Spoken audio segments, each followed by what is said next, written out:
Hey, what is up, everybody? RJ back with another video, and just like the last video, this is going to be basically audio that you can listen to anywhere, kind of podcast kind of thing. There will be pictures and stuff, but there will be no video. And today, we're here to talk about Triple H, as you can see in the description and the title. And today I'm here with Brandon again. What's going on, everybody? Yeah, Brandon's back again. So Triple H is a guy that, in a lot of circles, gets a lot of heat for a lot of different things. I mean, the main thing that people say, the biggest diss, if you will, that people say to Triple H is, oh, he's married in the family, that's why he's a 13-time champion. Oh, he's married in the family, that's why he gets these pushes, you know, all these things. That is the most common thing I hear about Triple H. And Brendan, what is your thoughts on that comment? Well, to be honest with you, I think it's utter bullshit, because that man has worked harder than most people have in the company, and he has given his body and his everything he has in that ring, and it just irritates the hell out of me when I hear people talk bad about him, not only because he's my favorite wrestler, but just because they don't know him and they just judge him because he's married to Stephanie. So yeah, that's what pisses me off. Yeah, I mean, I'm a Triple H fan. I have been for many years. He's one of my favorite. As a face, I like him, but by far, he's one of my favorite heels. Yeah. Remember the Evolution days? Remember the McMahon Helmsley? No, those days were gold. Remember the McMahon Helmsley? Who's a better heel than Triple H? Honestly, he's one of my favorite heels of all time. I loved when he was in Evolution. He cut the facial hair off. He had Randy out there. He had, Batista. And it was just fun every week back then in 02. And you remember that Civil War type beard he had too, with his feud with Batista and Randy Orton. You're talking about like the handlebar mustache kind of thing. Yeah. Yeah, I remember that too. I just loved heel Triple H. I like him no matter what, but Triple H as a heel was one of my absolute favorites as a heel. I think that people don't give him credit for the talent that he really is. Some people don't. But when you think about it, you ask, now I know he's your favorite, so it's clearly different for you, but when you ask like 80% of the people out there, at least, WWE fans, when you see these videos online that are, people's favorite 5 wrestlers or top 10 wrestlers, Triple H is rarely on those lists. And do you think it's because that he's, he married Stephanie and people like always criticize him for it? Honestly, that, and I think it's ignorance, because people just don't want to accept he's good and stuff, because, I mean, I can't help it. And here's the thing with Triple H, and this is one of the many reasons I support him and I've always been a fan of him, is because he's different. He's not a Hulk Hogan, even though I'm a big Hulk Hogan fan too. He's not an indie guy. He's a man's man to me, not only as a wrestler, but just the way he carries himself and the way he's a ring general and does things in the ring. And it's just, I mean, it's just a shame people think what they think about him, because the man's a ring general and he's the next Undertaker, I believe, to where when people want advice, they'll go to him, because they're truthfully, in his generation, there was no one better than Triple H in his generation, except Shawn Michaels and Undertaker. And those are the only guys that I would put right on top there with him. And I mean, it's just, I just don't get why people have so much hate on him. But I really want to hear a lot more what you think about it, RJ, because we haven't really... It seems that, I don't know, for me, it seems like Triple H kind of had bad luck in 2 ways. I think a reason a lot of people don't give him credit is because he was kind of overshadowed, because when he was starting to get big in the late 90s, because that's when he started making that mainstream world title defense kind of thing, getting there, and winning world titles. But when he was starting getting big, there was 2 guys. It was The Rock and Stone Cold overshadowing him. You know what I mean? Yeah. And those guys were the main guys in the company. Not even Undertaker at the time. In the late 90s, Undertaker was not that. I mean, he was clearly established. Undertaker's been there forever. People knew who he was, but he wasn't talked about in any regard remotely close to The Rock and Stone Cold. Those were the guys. And Triple H was the heel, and I think he played that very well.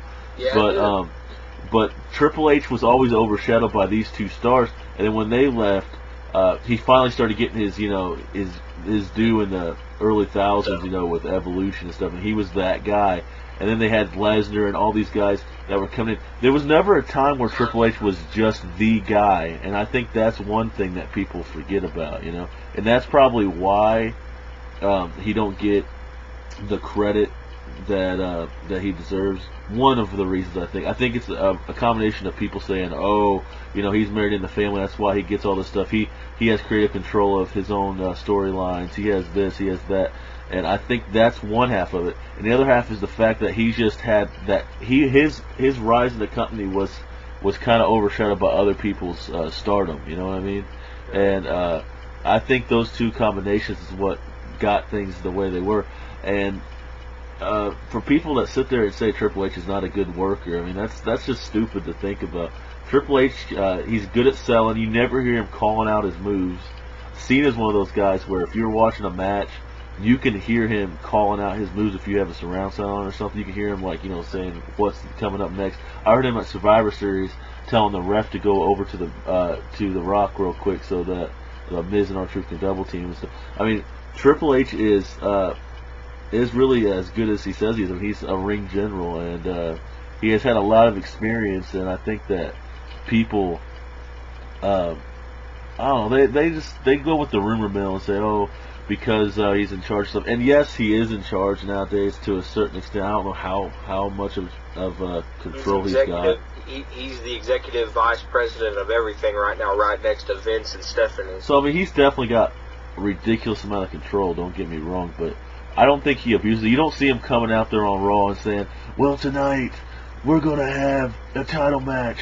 Punk, you're going to face the King of Kings, and out of nowhere giving himself a title match, Tonight you're going to face the game, and you're going to lay down, all that stuff. You don't see Triple H coming out there and just putting himself in a match, And yes, he made crappy horror movies like The Chaperone, but any WWE film is terrible.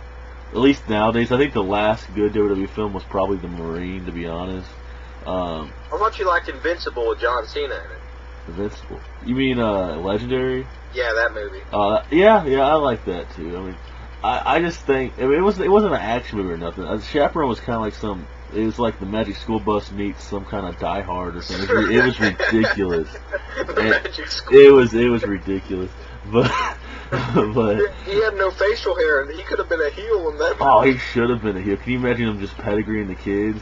You want to cut off the game, and just pedigrees them right there. It hits him with a petted driver. Remember that one that the guy thought he was going to jump into a power bomb, and he ended up doing a pedigree, and he's crazy, drived him to a mat. That guy was messed up. But anyways, I've always liked Triple H. Shawn Michaels is one of my favorite wrestlers of all time, if not my absolute favorite, and I could easily call him my absolute favorite. And I can make an argument for why Shawn is the greatest wrestler of all time, just like I can make the same argument for Undertaker. But I've always liked Triple H. I always thought he was good, and I've never hated on the guy for the things, because I don't think he abuses his power as much as people think. People think he comes out there, oh, we're just gonna, hey, you're new here, kid. All right, what we're gonna do tonight is we're gonna have you come out, and I'm gonna pedigree you, and we're just gonna bury you real quick tonight. I don't see him really doing that. I know people gave him crap for. If he was so overpowerful, then why did he put Batista over 3 times after WrestleMania 21? I mean, he puts people over. I mean, I remember a time back in the day. I don't know how old some of you guys are watching this, but. He put over Chris Benoit. He put over. Back when he first got going, people gave him crap. Oh, he's super Triple H. He don't put no one over. Kind of like how Cena was for a while. And then Triple H started putting people over, like you're talking about right now. You remember he lost to Shelton Benjamin.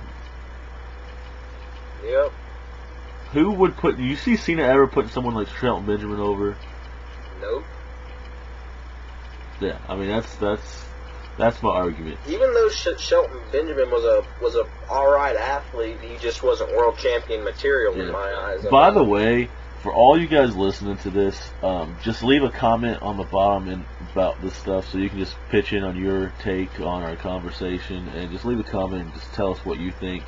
But go ahead and tell me a little bit more about your opinion on Triple H Yeah. and stuff, real quick. And first, when you were going back to, I have several things I want to touch base on. The first with Stone Cold and The Rock.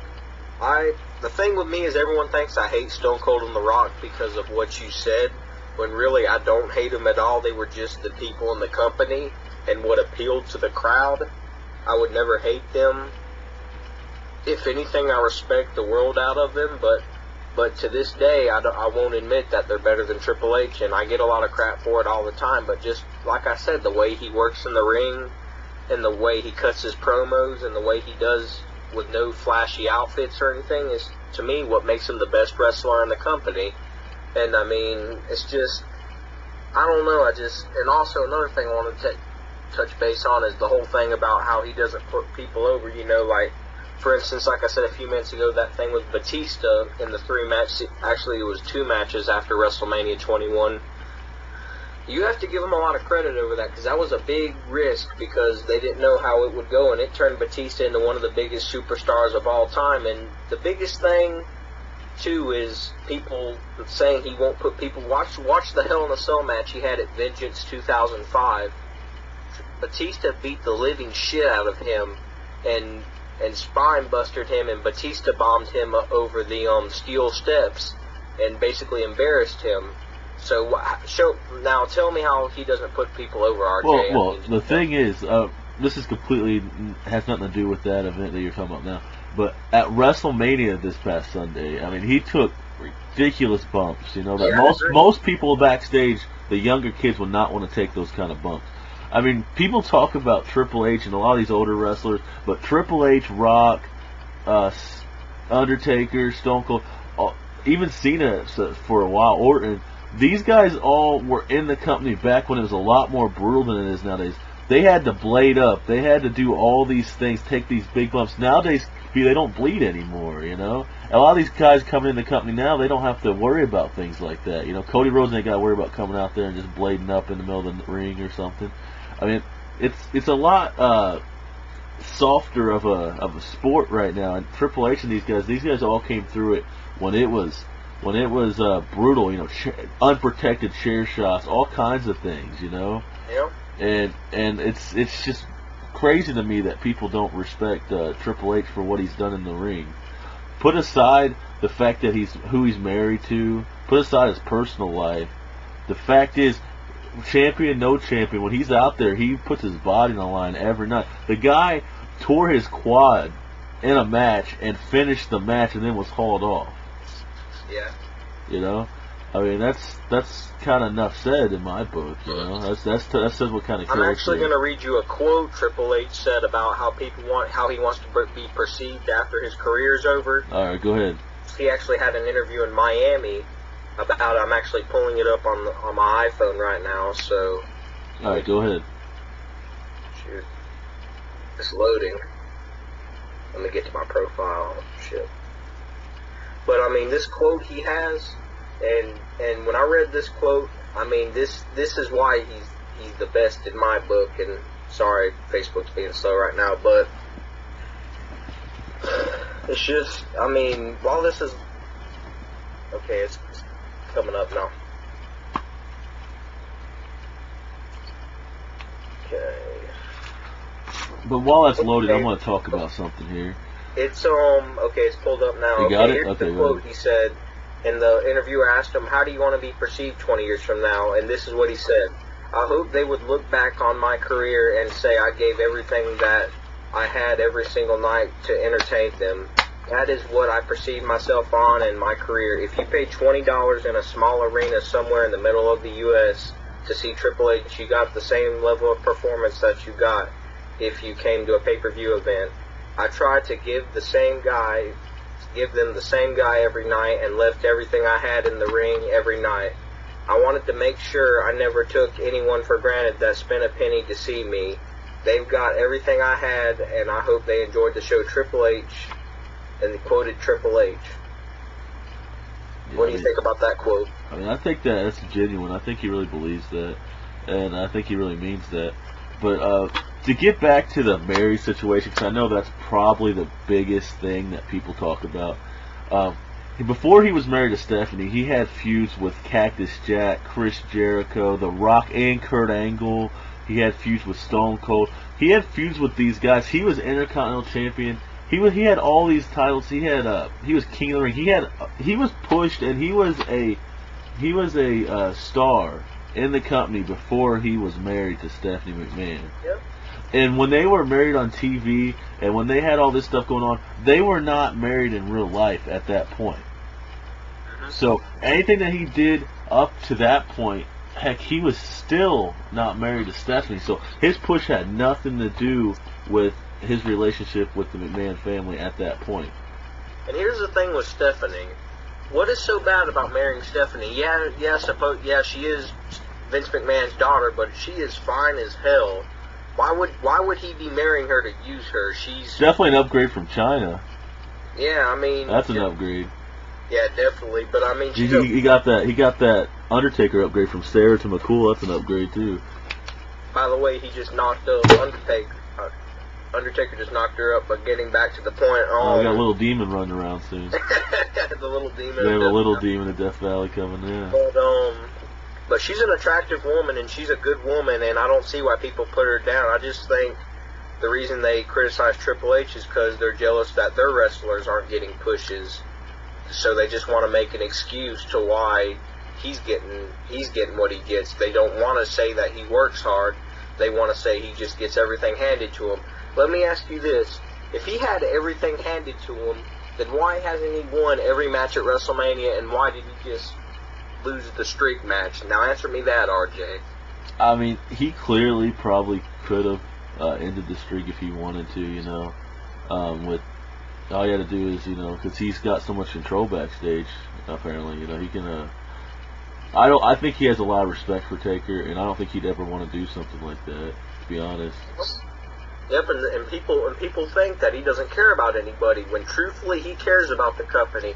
For instance, Sheamus, our new World Heavyweight Champion, Triple H pushed him to win the Royal Rumble and to win the championship at WrestleMania. Yeah. Who cares if it was an 18-second match? Sheamus deserved it a hell of a whole lot more than that fucking Daniel Bryan did. Yeah. Well, here's another thing. I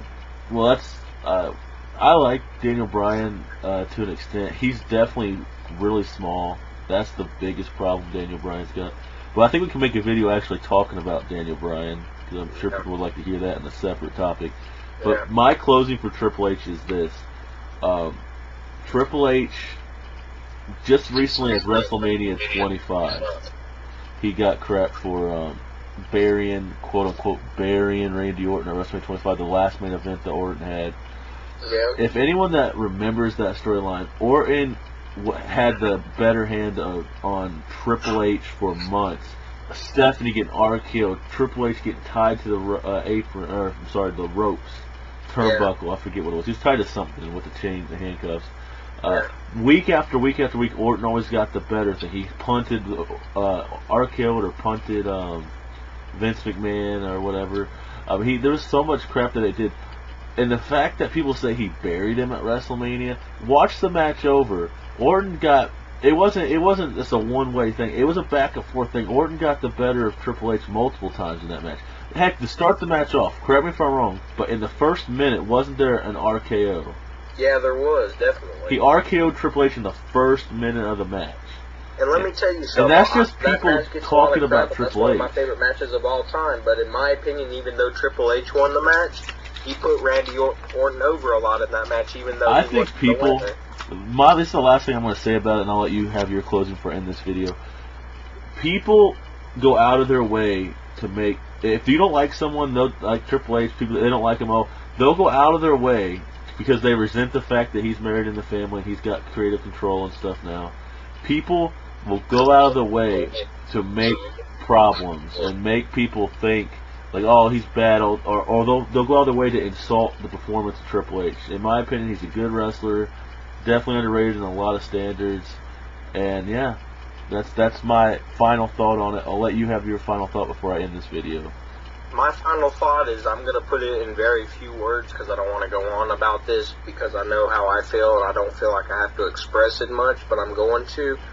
Is, to me, the quote I just read Fred, all of y'all ladies and gentlemen, is the reason he's my favorite wrestler and the best performer, in my opinion.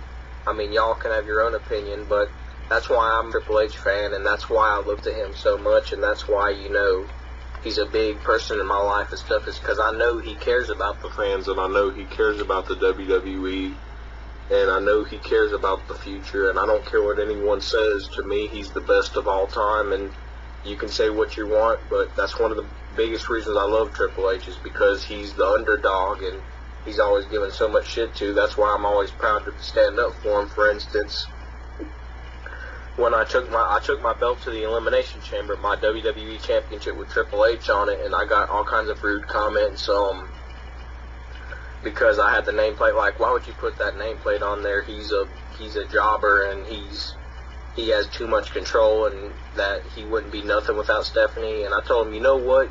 You need to go screw yourself, because you obviously don't watch his work and know who Paul Levesque is. Because, so yeah, that's pretty much my closing statement. So yeah.